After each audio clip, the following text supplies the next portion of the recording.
السلام عليكم ورحمة الله. معاكم حسن من صفحة عملاء سوني إريكسون مصر. آه، معانا جهاز النهاردة الاكس زد 2 كومباكت. جهاز نزل في 2018.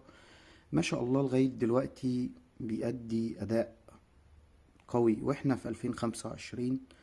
الديزاين نفسه ديزاين سابق 7 سنين. الجهاز مفيش لاج، مفيش تعليق. المعالج بتاعه سناب دراجون 845، 64 جيجا. الكاميرا بتاعته لسه بتأدي أداء قوي لغاية دلوقتي. تمام، صوت عالي، صوت ستيريو عالي، حاجة جميلة جدا.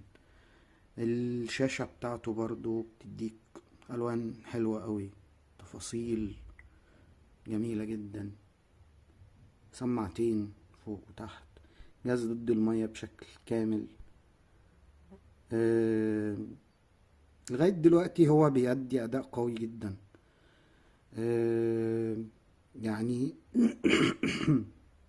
آسف.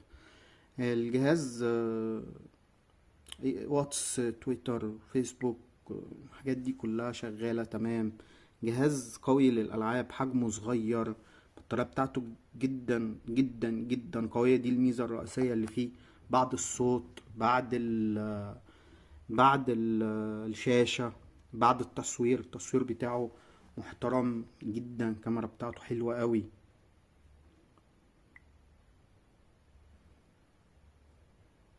حاجة جميلة جدا. ده يستحق الشراء جدا بعد 7 سنين. تمام، لأنه ما زال بيأدي أداء قوي في 2025.